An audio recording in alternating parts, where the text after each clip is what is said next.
Classe de 4e, calcul avec les fractions. On travaille maintenant les multiplications. Je dis classe de 4e, mais c'est valable aussi pour les 5e. C'est un peu limite, mais ça passe. Alors, le calcul, je vais corriger avec vous, non pas le E qui semble simple, mais le F. Je vous rappelle que vous pouvez vérifier vos calculs à la calculatrice. Je ne vais pas corriger l'intégralité du 86, mais seulement quelques calculs. Donc le F, nous avons 27e fois 14 15e. Vous êtes sans doute allé voir le savoir-faire qui nous explique que avant d'effectuer la multiplication, il vaut mieux commencer par simplifier ce qui est simplifiable, comme indiqué dans l'énoncé d'ailleurs. Alors, 20 c'est dans la table de 5. 20 c'est 4 fois 5. Fois 14, 14 c'est 2 fois 7.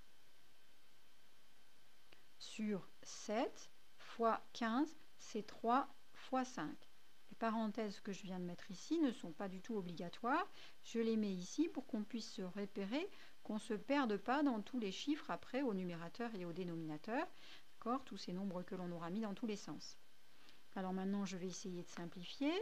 Alors, je peux simplifier par 7, puisqu'il y a un 7 au dénominateur et un 7 au numérateur. Je multiplie par 7, puis je divise par 7. C'est comme si j'avais rien fait.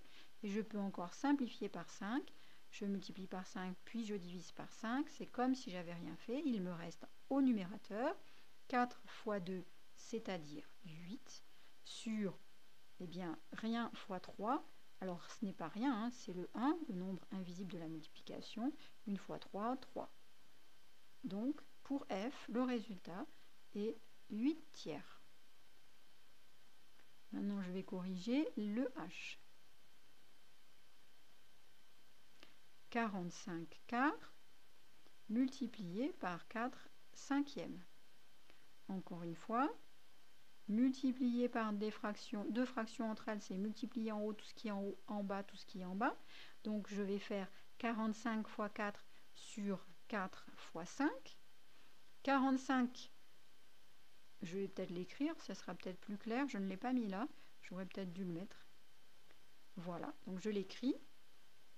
Et ensuite, je réfléchis aux simplifications. Ah bien là, je n'ai pas besoin de réfléchir longtemps, je vois déjà que je peux simplifier par 4. Je simplifie ici par 4, puisque si je multiplie par 4, puis je divise par 4, il ne se passe rien. Et maintenant, je regarde, j'ai 45 cinquièmes. Oh, bien, ça va très vite aussi, ça, puisque 45 est dans la table de 5. 45, c'est 9 fois 5. Donc voilà, H fait 9. C'est très vite fait. Maintenant, le I égale 8 fois 9 32e. Donc ici, c'est un peu particulier, puisque 8 n'est pas une fraction, mais un nombre entier. D'accord? Et on ne sait pas trop quoi en faire. Eh bien, 8 fois 9 32e, ça veut dire 9 32e, plus 9 32e, plus 9 32e, plus 9 32e, plus 9 32e, etc. 8 fois de suite. Donc en fait, le 8, on multiplie le 9 que par 8, et certainement pas le 32 par je ne sais quoi. On est d'accord? Ça va rester des 32e. Je ne suis pas sûre d'avoir été très claire. On peut dire aussi, si on veut, que 8, c'est 8 unités, donc 8 unièmes.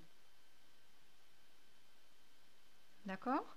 Donc je récapitule, deux façons de voir. On peut se dire que c'est 9 32e plus 9 32e plus 9 32e, etc. Donc ça va me donner des 32e. 8 fois 9 sur 32. Pour le I. Voilà, j'ai mal écrit. On est d'accord?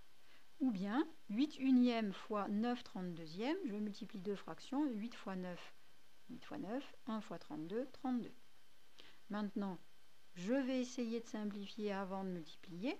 32, c'est dans la table de 8. 32, c'est 4 fois 8. 8 fois 9. Je simplifie haut et bas par 8. Il me reste la fraction 9 quarts qui fait I. Le dernier calcul que je voulais vous montrer, c'est le J.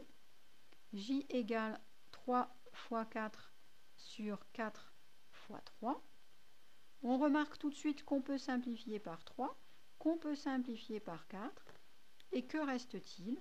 Eh bien, il ne reste pas 0, certainement pas. Il reste 1. On a simplifié en haut et en bas. Il reste le nombre invisible de la division. Et c'est le 1. Si je divise par 1, on ne voit rien, on ne remarque rien. Si je divise par 0, eh ben, c'est pas compliqué, je peux pas. Et pareil pour la multiplication. Si je multiplie par 1, on ne remarque rien. 3 fois 1, ça fait 3. Si je multiplie par 0, ça change tout. 3 fois 0, ça fait 0.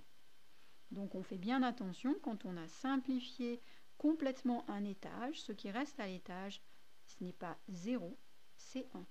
Donc ça, c'est 1 sur 1, c'est-à-dire 1. Voilà le nombre J. On remarque qu'ici, on aurait pu aussi changer le 45 en 9 fois 5. On aurait simplifié ici et là par 5 et j'aurais eu 9 au numérateur et 4 et 5 barrés au dénominateur, donc 9 divisé par 1, c'est-à-dire 9. Voilà, j'espère que vous avez bien compris comment ça fonctionne. Quand on effectue une multiplication, on multiplie en haut ce qui est en haut, en bas ce qui est en bas. Et avant d'effectuer la multiplication, on pense à décomposer les nombres des numérateurs et dénominateurs pour simplifier avant d'effectuer les multiplications.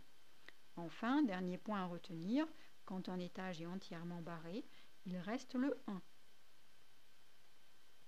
Bien, j'espère que vous avez tout compris et que maintenant vous allez réussir tous vos exercices.